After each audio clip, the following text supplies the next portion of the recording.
Private Lender Podcast, Episode 92. The Private Lender Podcast quote of the day comes to us from John Wayne, who said, "Courage is being scared to death, but saddling up anyway." This is the Private Lender Podcast, the show that shares practical advice and know-how for new and seasoned lenders, from private mortgages on single-family houses to joint ventures on commercial projects and beyond. Discover details about investment vehicles that you won't find at your local bank or online broker. Listen and learn from private lenders and real estate investors, as well as from professionals and entrepreneurs, as they share the details, strategies, and the insight that allows for successful and prosperous lending. Now, get ready to increase your ROI. Here's your host, Keith Baker. Hello and greetings from the energy capital of the world, Houston, Texas, and welcome to the Private Lender Podcast. If you're looking for practical tips and advice to mitigate risk and build wealth without banks or Wall Street, then you're in the right place. But if you want to learn from my mistakes so that you can avoid them, then pull up a chair and pour yourself a drink, my friend, because this podcast is for you. My name's Keith Baker, and you're listening to episode number 92. And as you could probably tell by the title, Death, Taxes, and Determination, this episode will be somber, so I don't want to bring anybody down. So if anyone is having a rough day or a rough go, you might not want to listen to this one. You might want to wait until you're maybe feeling a little better. I'm basically forcing myself to record this as I currently have absolutely zero appetite to work at any capacity, whether for love or money. But as they say, the show must go on. And I had a purpose originally about talking about taxes because this is January, and if you do private lending, the odds are that you need to provide your borrower with a 1099 mortgage interest statement before January 31st. Check your local IRS laws. No, check with your local CPA. But I always kick out 1099s regardless of if they get past the $600 limit on a service or whatever. I always kick out a 1098. Sorry, I said 1099. I meant a 1098 for every loan in January. So I guess what I'm doing tonight after I finish recording this, because that's something I don't have. These are for the loans that I don't have a note servicing company handling them for me. Otherwise, they would kick out the 1098, let the borrower know how much interest they paid. But since some of these notes I still have are a little bit longer in the tooth and I do it myself, then I just go online, and you can basically, there's so many online services now that you can usually kick out a 1098, 1099 for about $4 or $5 a piece, or definitely under 10. And it just takes a little bit of time. So that was the purpose of today's show. But as I record this yesterday morning, first I'll buckle up. I'm going to tell you a story. This is going to get long-winded. So just wanted to be fair warning, or give you fair warning. Yesterday morning, woke up with a bunch of emails from the UK advising that a friend of mine had finally succumbed to colon cancer and passed away.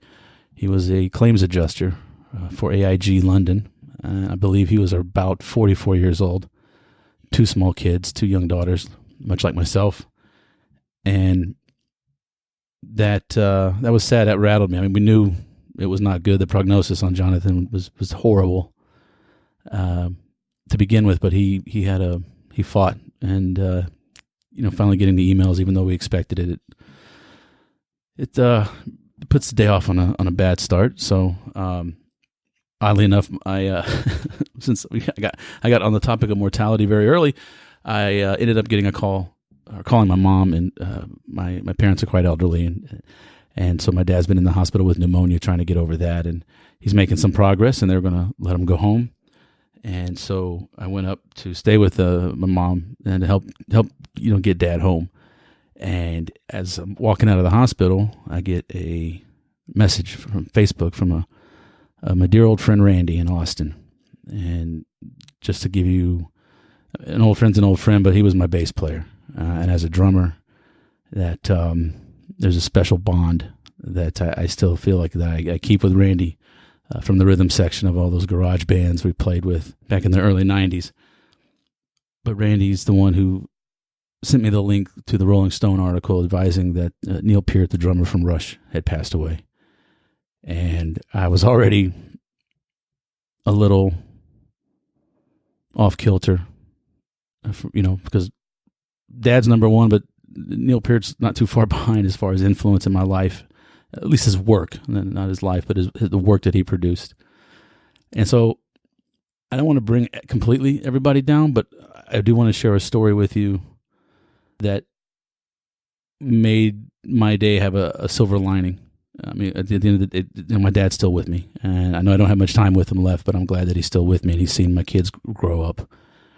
And so there's a silver lining in trying to maintain a positive attitude, trying to maintain some positivity and a good mindset, an abundant mindset.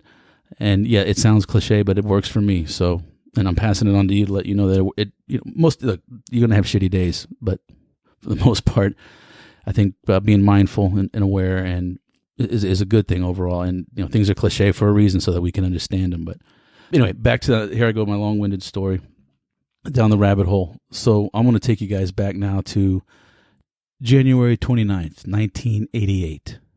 I was 13 years old, and I went to see my first concert, Rush Hold Your Fire Tour at the Summit in Houston, Texas.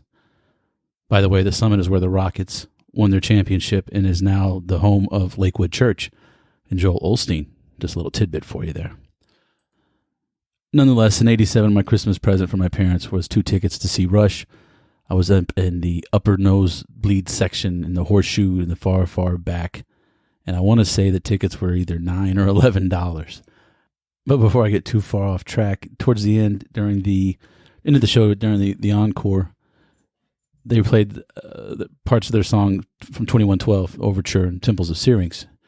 And it was during, I want to say it was during Overture. I'm getting old, I don't remember exactly, but something changed in the music, something wasn't right.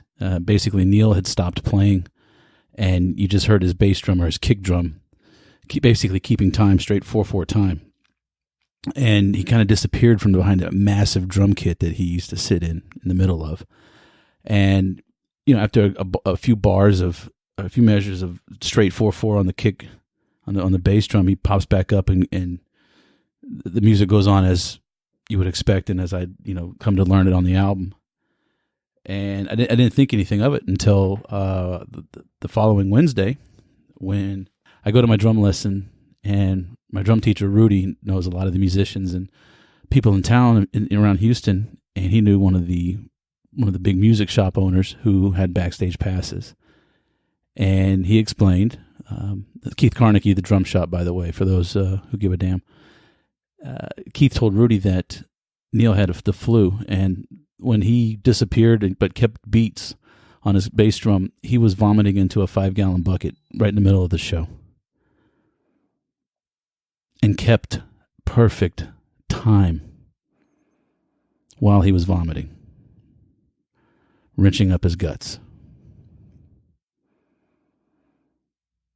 And I don't know how to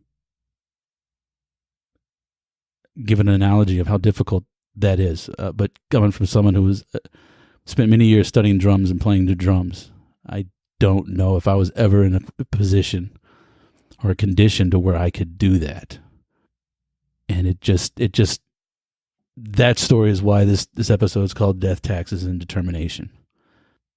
Because if Neil could puke his guts out, I think it was bad food, and keep time on stage during a song, then I can hide behind a microphone for 10 minutes and talk about private lending and 1098. So with that, I'm going to take a drink of the Macallan 12, because that was Neil's drink of choice.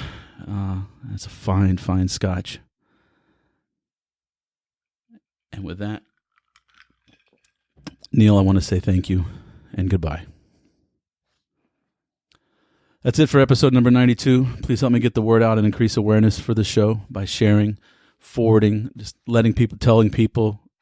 If you think someone might even benefit from hearing it, or if you're trying to cultivate your own private lenders and you want to give them an uninterested third-party source, this is a great way that they can learn and stay safe. And that way, you can provide a value to them and help them stay safe during doing your deals. And that's the whole goal in all of this. I want to bring down the banks, but I'll get that I'll get that line figured out later.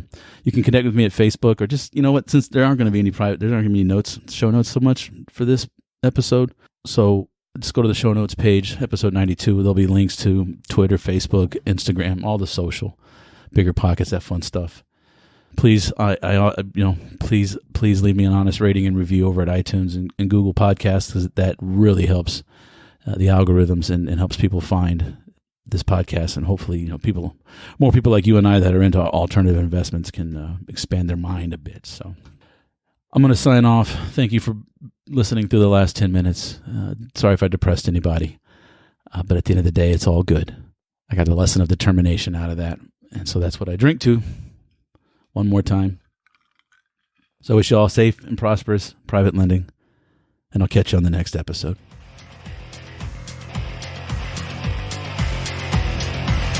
Thanks so much for listening to this episode of Private Lender Podcast with your host, Heath Baker. For more great content and to stay up to date, visit privatelenderpodcast.com. If you enjoyed today's episode, please rate and review, and we'll catch you next time. You know what I'm going to say? Copyright laws be damned. I'm not making any money off of this episode. So I'm going to play you guys a song called Pieces of Eight that was written and performed by Neil Peart. Every sound on this song Neil is playing, whether it be the drum set, the marimba, or the steel drums. It's the only way I know how to say goodbye, and I hope you enjoy it. Take care.